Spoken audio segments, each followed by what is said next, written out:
हे परमेश्वर, मुझे छुड़ाने के लिए, हे यहोवा, मेरी सहायता करने के लिए फुर्ती कर। सोमवार 9 जून 2025। आज के मनन के लिए मैंने आप ही के लिए चुना है विलाप गीत अध्याय 3 और उसका 21वां वाक्य। परंतु मैं ये स्मरण करता हूँ, इसलिए मुझे आशा है। आपका दिन आशीषित हो। हम किसी भी परिस्थिति से होकर गुजर रहे होंगे, हम इस बात को याद रखें कि परमेश्वर अनुग्रह और दया से परिपूर्ण है। आइए इस वाक्य पर मनन करते हैं। आज की सुबह का विषय है उसकी दया को स्मरण करें। यिर्मयाह बात करता है उस परिस्थिति के बारे में जिसमें से लोग होकर गुजर रहे हैं, और वे बात करता है किस प्रकार से परमेश्वर के क्रोध का सामना इजराइल के लोगों को करना पड़ा। लेकिन बहुत से भविष्यवक्ता थे जो ये कहते थे कि सब कुछ ठीक हो जाएगा, लेकिन नबी यिर्मयाह ने वही बताया जो परमेश्वर ने उसे बताया था, और उसने लोगों को बताया कि 70 साल के बाद ही वह एक बदलाव को देखेंगे और उनकी परिस्थिति 70 साल तक बनी रहेगी।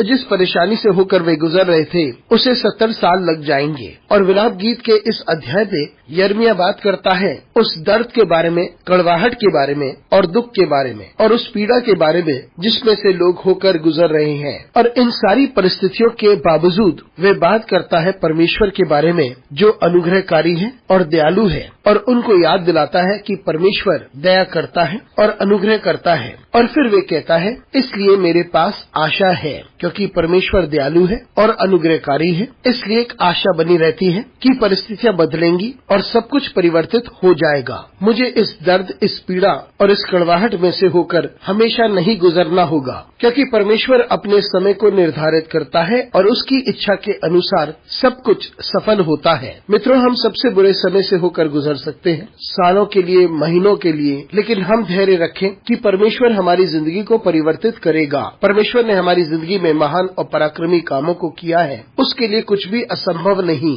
यदि हम परमेश्वर के साथ धैर्य रखते हैं और आशा से परिपूर्ण हैं, परमेश्वर हमारी परिस्थिति को संपूर्णता परिवर्तित कर देगा। हम उसकी दया और उसकी करुणा को निरंतर याद रखें, वो हमें कभी त्यागता नहीं है। अनुग्रहकारी परमेश्वर स्वर्गीय पिता, तुझे धन्यवाद देते हैं क्योंकि तू हमारी चिंता करता है। यीशु मसीह के नाम से मांगते हैं, आमीन।